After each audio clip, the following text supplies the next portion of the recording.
A segunda turma do STF anulou a sentença do ex-juiz e atual ministro da Justiça e Segurança Pública, Sérgio Moro, pela condenação do ex-presidente da Petrobras e do Banco do Brasil, Aldemir Bendini.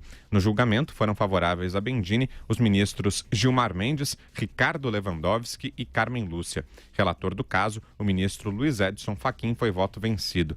No entendimento dos integrantes da turma, o ex-presidente da Petrobras teve seu direito de defesa cerceado no andamento da ação sentenciada por Moro. Ô Vera, o que achou? Quais foram as suas impressões a respeito dessa decisão de ontem do Supremo? Absolutamente surpreendente, não estava no radar de ninguém, nem da imprensa, nem dos próprios advogados e nem dos procuradores da Força Tarefa da Lava Jato, a possibilidade de anulação dessa sentença pelas razões alegadas ali na segunda turma.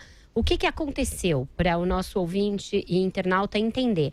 A defesa do Bendini, seu advogado, Toron, alegou que ele deveria ter falado por último nos autos, depois dos delatores que o acusaram de ter recebido propina. Que por ter sido delatado ele teria direito à última palavra no processo e, no entanto, os prazos para manifestações das defesas, tanto dos réus delatados e dos delatores, correu em paralelo, correu em conjunto. Não há nenhuma previsão nem no Código Penal, nem no Código de Processo Penal e nem na Lei das Delações dessa ordem de manifestação das defesas. Mas, ainda assim, o Supremo entendeu, a segunda turma entendeu, por 3-1, que houve supressão de direito de defesa e que houve, portanto, que foi ferido o princípio do amplo direito de defesa e, assim, anulou uma sentença. A primeira sentença anulada do juiz e hoje ministro Sérgio Moro. Tem um peso simbólico muito forte isso, porque Moro vinha prevalecendo em todas as instâncias superiores, tanto no TRF4, que é a segunda instância da Lava Jato, quanto no STJ, quanto no STF. Então é a primeira vez que ele tem uma sentença anulada por completo. O caso volta praticamente a estaca zero para que a defesa volte a se manifestar, Bendini seja de novo sentenciado. É provável que haja uma nova sentença diferente no caso dele? Não, não é muito provável. Mas o que pode acontecer a partir de uma decisão como essa? Uma revisão em cascata de todas as sentenças da Lava Jato. São 49 os processos da Lava Jato que já têm sentenças em primeira instância. São 158 os condenados. Se todos eles forem bater a porta do Supremo Tribunal Federal com uma reclamação semelhante, muitos casos podem ser revistos. Casos em que essa ordem de manifestação da defesa não tenha sido observada porque ninguém atentou para isso. Na verdade, é disso que se trata. Ninguém achou que isso seria cobrado porque não está textualmente em nenhum ordenamento, em nenhuma lei. Então, muita gente acha que isso é uma forma de o Supremo punir a Lava Jato, de alguma maneira, pelos diálogos mostrados no caso Vaza Jato, e o fato da Carmen Lúcia, que até então votava muito fechada com o relator Edson Fachin, ter votado pela anulação da sentença, trouxe esse componente de que ela estaria impactada, de alguma maneira, pelos diálogos mostrados ali entre procuradores e juízes, e de procuradores entre eles, de uma certa soberba por parte dos procuradores da Lava Jato. Vitor, eu acho que o caso a gente também vai acabar informando mal o nosso ouvinte se partir para paixões muito exacerbadas. O que pode ser feito a partir daqui? Foi isso que eu procurei apurar hoje com as fontes tanto em Curitiba quanto em Brasília. Pode ser feito um recurso da Procuradoria-Geral da República contra essa decisão da segunda turma para tentar levar o caso ao pleno. E aí, dar caráter de repercussão geral a essa causa. A Procuradora-Geral da República, Raquel Dodge, pode chegar para os ministros e falar: olha, eu acho que isso é o caso do pleno analisar, porque temos aqui um caso paradigmático que vai servir para outros casos, portanto, precisa de uma manifestação do Pleno do Supremo. Então, gostaria que os senhores se manifestassem a esse respeito. Portanto, um recurso para evitar, tentar evitar um mal maior, um dano maior à Lava Jato e às sentenças dadas até aqui. De qualquer forma, no ponto de vista prático, é o maior revés que a Lava Jato sofre. Eu não vou usar a palavra golpe, porque poderia ser no sentido de dar um golpe, golpear na cabeça, porque aí dá margem a que as pessoas pensem em golpe do Supremo. E decisão judicial no Brasil ou fora do Brasil é sempre muito propensa e muito suscetível de se gostar ou não, mas decisão judicial se cumpre. Então, o jeito de fugir da decisão judicial é recurso. E o recurso cabível no momento é esse que eu estou informando aqui. Vai lá, Josias. Eu acho que há dois aspectos a comentar em relação a essa decisão da segunda turma do Supremo, que resultou na anulação da sentença imposta ao Aldemir Bendini. O primeiro ponto, que eu acho que é mais relevante, é essa constatação de que os ventos estão mudando de direção ali na Suprema Corte. A Lava Jato já foi retirada do altar. Esse processo de dessacralização da operação, que já era visível, ficou agora mais nítido a partir do voto da ministra Carmen Lúcia. Ela é tradicional aliada da Força Tarefa de Curitiba. E agora deixou o relator da Lava Jato, Edson Fachin, falando sozinho e votou junto com Gilmar Mendes e Ricardo Lewandowski, que são dois adeptos da política de celas abertas. O miolo da encrenca envolve um debate capcioso sobre esse prazo para a apresentação das últimas manifestações das partes envolvidas num processo antes da sentença do juiz. E prevaleceu por 3-1 essa tese segundo a qual o Bendini, como réu delatado, deveria ter apresentado suas alegações finais por último, depois dos delatores. Como já foi lembrado, não há no Código de Processo Penal, nem na Lei das Delações, nenhuma menção a prazos distintos para a manifestação final dos réus. Ou seja, o Moro não atropelou a legislação. Para ele, o fato de o delatado, o fato de ter delatado não retira de um criminoso a condição de réu. Portanto, não haveria razão para diferenciar corruptos delatores de larápios delatados. Considerando-se a corrupção sistêmica que a Lava Jato trouxe à tona, eu acho que é preciso constatar que a segunda turma do Supremo responde a essa epidemia de roubalheira com uma patologia, uma outra patologia já conhecida no Brasil, que é o formalismo processual. Sempre que não consegue livrar um réu das acusações que lhe são imputadas, os advogados no Brasil lançam mão de incidentes processuais. Isso, muitas vezes, não tem nada a ver com o tão aclamado devido processo legal ou com o pleno direito de defesa. Eu acho que isso se dá neste caso. Aqui o que nós estamos vendo é um antibiótico que livra o culpado das dores das suas penas e inocula no sistema judicial brasileiro esse velho vírus da impunidade.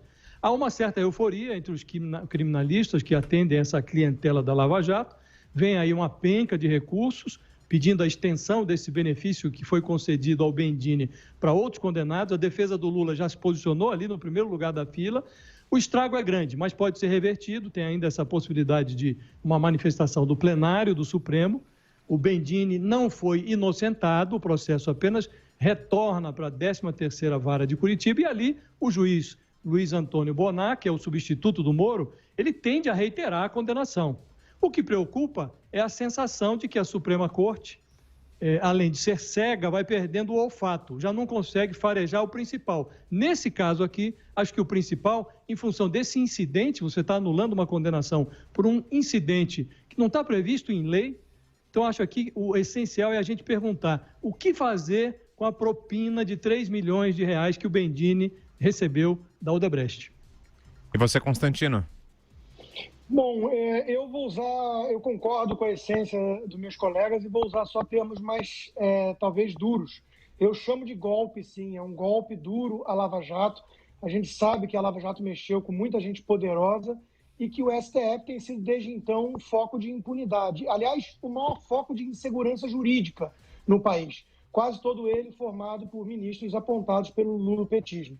Então, o que nós estamos vendo é o seguinte, o Moro foi punido por seguir a lei. Como a Vera já colocou, como o Josias já colocou, não há nada no processo, no Código Penal, na lei de delação, que está em prática em 6 anos já no país, não há nada que diga que o delator tem que ser tratado como acusador. Ele é réu também. E os réus podem ser todos ouvidos na mesma hora. Teve amplo direito de defesa, Bendini. Eu consultei, obviamente, autoridades no assunto, eu não sou jurista, não sou advogado. Conversei, por exemplo, com juízes e mesmo tentando o máximo de boa vontade para considerar que há algum motivo para tomar uma decisão dessas, não conseguiram encontrá-la. uma coisa inusitada. A única coisa que eu divido em relação à surpresa é que esse caso específico pode ter sido uma surpresa. Usar o caso do Bendini, um caso mais apagado, sem tanta exposição, para usar uma tecnicidade, essas filigranas, para testar as águas da impunidade, porque é óbvio que no caminho está Lula. E Lula livre é um grito que vem preso na garganta de muitos, inclusive, na minha opinião, no Supremo. Então, isso aí é um escárnio, é uma coisa perigosíssima, é uma coisa que pode, de fato, colocar a perder a Operação Lava Jato. Né? E o pior é o seguinte, a mudança de postura de Carmen Lúcia se deve a quê? A Vaza Jato? Mas isso não tem nada a ver com o caso do Bendini em questão. Então, se deixaram influenciar por esse clima, isso não é sério. Isso não é onde há reis, onde há juízes ainda em Berlim, como se pergunta, né? Então, veja, o que mais me preocupa é que usam o império das leis, o garantismo, todos esses conceitos que são nobres aos conservadores, para, de fato, melar o império das leis, o espírito das leis e preservar a impunidade. Então, isso tudo aí é muito preocupante. O STF ser o grande foco de instabilidade jurídica no país é temerário, porque ele deveria ser o guardião da Constituição e dele está vindo toda essa confusão, esse barulho e essas coisas que rasgam muitas vezes a Constituição mesmo do país e geram essa sensação de revolta, de indignação legítima na população. O que alimenta, esse tipo de decisão bizarra, esdrúxula, é exatamente o que alimenta essa campanha revolucionária de parte da população ou do bolsonarismo por aquela história de um cabo e um soldado como solução. Cada vez mais gente pedindo a saída, entre aspas, estapafúrdia de fechar o STF. Nós precisamos fortificar, solidificar as instituições e não jogá-las fora junto com o bebê, junto com a água suja do banho, né? Jogar o bebê fora junto com a água suja. Mas é uma posição cada vez mais delicada e difícil de nós, defensores das instituições, defendermos estas instituições que aí estão. É uma situação cada vez mais difícil porque os ministros do Supremo em nada ajudam. Diga, Vera. Não tem nenhuma dificuldade em defender as instituições, justamente porque elas são instituições à parte das pessoas que as ocupam. Eu não tenho nenhuma dificuldade em defender a instituição da presidência da República, o presidencialismo, a despeito de discordar de atitudes do presidente. Não tenho nenhuma dificuldade em defender o pleno funcionamento do Congresso, apesar de admitir que tem pessoas muito difíceis no Congresso, e não tenho nenhuma dificuldade em defender o pleno fechamento do Supremo sem aspa nenhuma e de dizer que é estapafúrdia at all, qualquer ideia de cabo e soldado na porta do Supremo, a despeito de algumas decisões do Supremo com as quais eu não concordo. Qualquer Suprema Corte do mundo dá decisões contramajoritárias. O que isso quer dizer?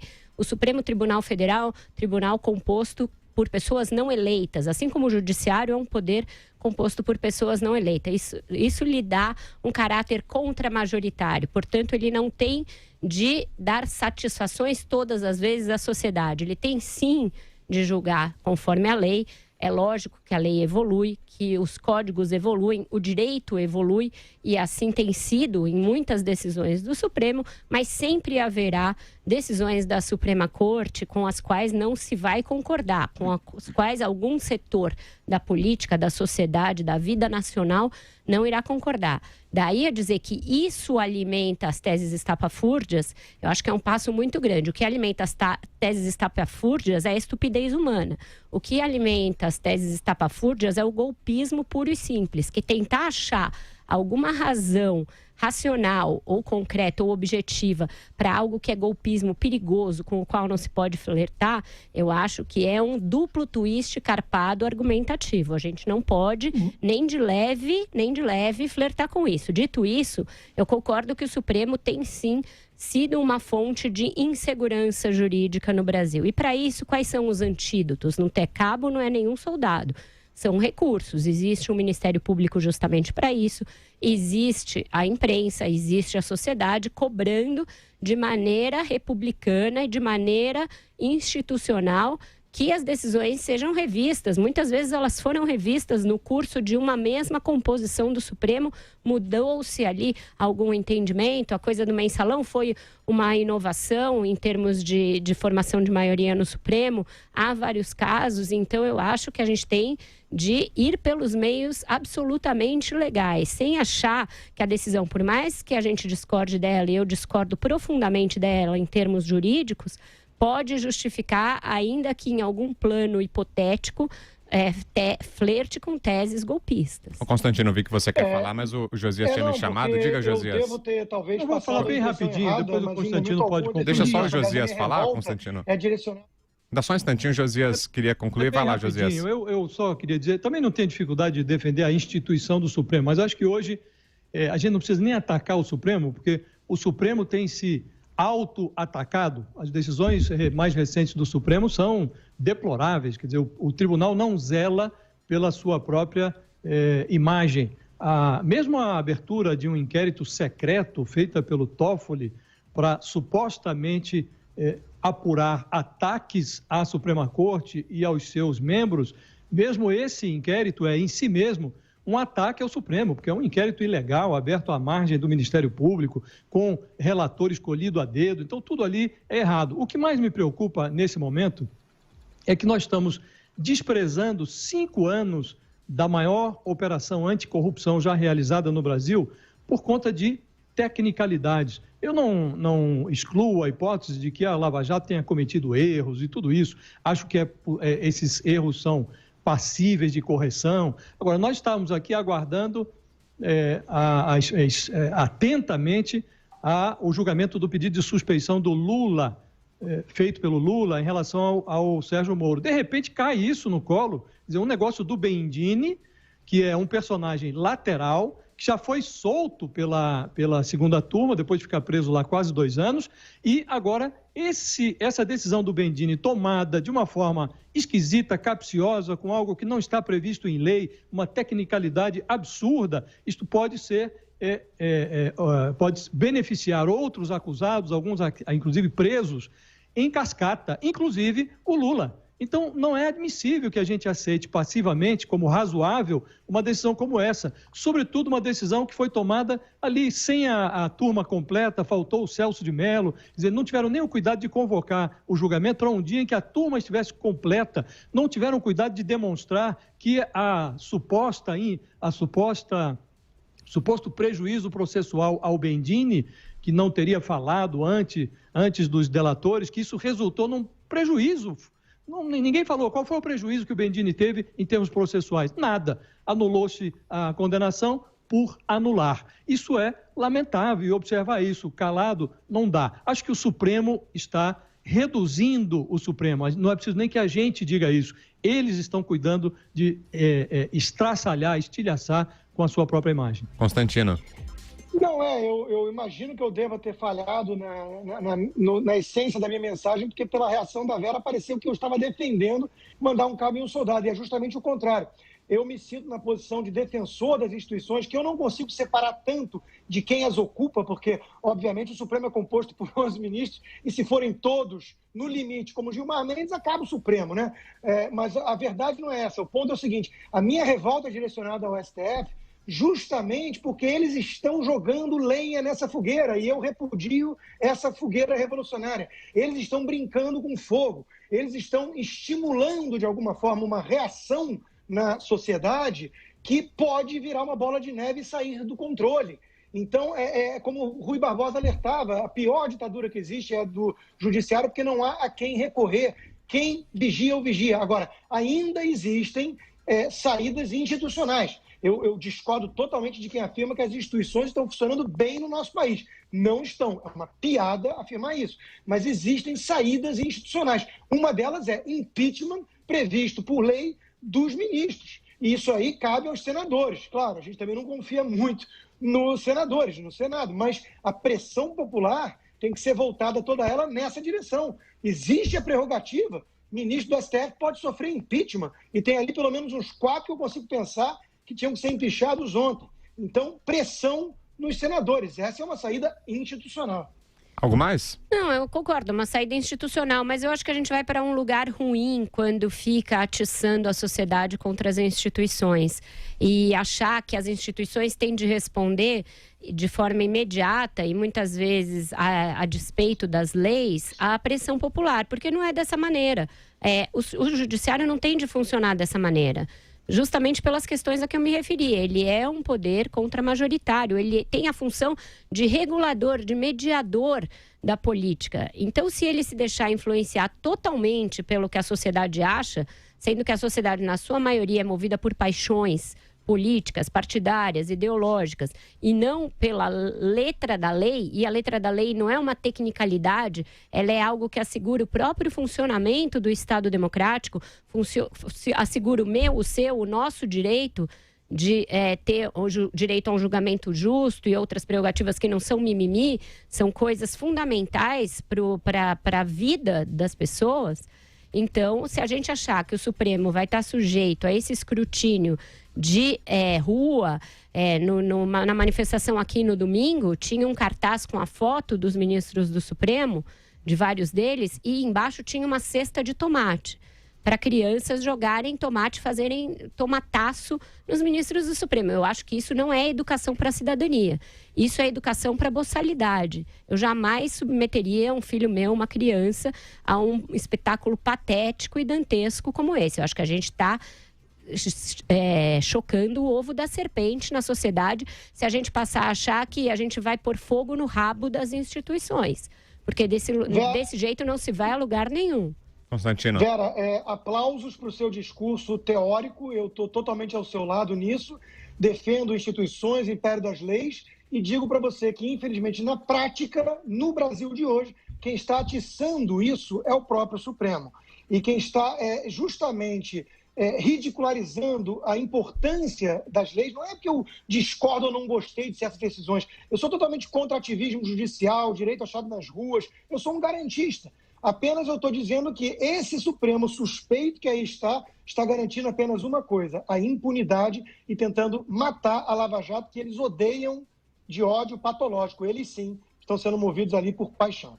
Meu discurso não é teórico, Rodrigo. Meu discurso é de quem vive num país e quer ter garantidos os seus próprios direitos. Isso está muito longe de teoria. Poucas coisas podem ser mais práticas e dizer mais respeito à vida e ao direito individual de cada um, que eu, como liberal, assim como você, pretendo zelar e pretendo garantir. Então, não tem nada de teórico, é prático. Eu cobri o Supremo durante muitos e muitos anos, conheço a maioria dos ministros, se não todos, pessoalmente, tenho as mesmas objeções que você tem às decisões dele. Acho que fui a primeira a falar aqui na rádio que o inquérito aberto ali é totalmente ilegal, etc, etc. Então, acho que a gente tem de combater as decisões, uma a uma, apontar onde elas estão erradas, apontar onde elas devem ser reformadas e cobrar dos ministros a sua responsabilidade pela segurança jurídica no país, pelo combate à impunidade, por tudo aquilo que eu, você, todos nós prezamos. Mas daí a achar que o antídoto para isso é ter uma sociedade sempre mobilizada e até mesmo com a possibilidade de ela achar que pode fechar o Supremo, e eu sei que você não concorda com isso, mas o limite de uma argumentação para um Supremo totalmente sujeito à voz das ruas é esse. Então é por isso que eu estabeleço um limite muito claro, e eu digo que eu não tenho, você que falou, eu tenho dificuldade até de continuar defendendo, eu não tenho nenhuma dificuldade, porque eu acho que a gente passa, eles passam e as instituições ficam. Diga, Josias. Só para não desinformar aí a nossa plateia, acho que é importante dizer o seguinte: não vai haver impeachment de ministro do Supremo. Exato, também tem isso. O Supremo não será fechado. É esse Supremo que está aí, é com ele que nós temos que lidar e, diante desse Supremo, a Lava Jato corre sério risco. Essa decisão é uma decisão precária, a meu ver, muito precária. Conversei com gente que entende da matéria, está sujeita a interpretações variadas, e eu acho que os ministros do Supremo, diante de um caso que está sujeito a interpretações, deveriam tomar o partido da sociedade e não do réu, sobretudo diante de um quadro de corrupção epidêmica como o que nós vivemos. Mas essa é a nossa realidade. Então, acho que o nosso papel aqui é constatar que a realidade é imutável em relação aos personagens e constatar também que o Supremo erra, porque a decisão judicial se cumpre, mas isso não impede que nós aqui apontemos o erro da decisão judicial e torçamos e façamos o nosso papel para que, eventualmente, os ministros mudem de comportamento. Vai lá, Plenamente de Constantino, acordo. para fechar. Bom, eu não sei se eu colocaria o mesmo rótulo de filosofia política para você e para mim, Vera, mas isso não é o ponto. O ponto é o seguinte, eu considero que a gente não pode, nesse caso, olhar árvore a árvore, caso a caso, justamente com o risco de perder a visão da floresta. A visão da floresta é, hoje nós temos um STF que luta contra a Lava Jato. E isso é uma constatação muito séria, muito grave. É isso que eu quis dizer da prática. Na teoria está tudo muito bonito. Agora, é ingenuidade achar que pressão vai fazer mudar esses ministros que estão, ao que tudo indica, compactuando com a impunidade e querendo enterrar a Lava Jato. Esse é o big picture, essa é a visão da floresta. Então, eu não vejo solução fácil. A solução institucional, eu disse, é pressionar para impeachment. O Josias garante, você concorda que não há possibilidade disso. E, obviamente, não vão fechar o STF, nem eu quero isso. Sabe qual é a solução? Um esgarçamento perigosíssimo do tecido social no Brasil. É isso que estão conseguindo.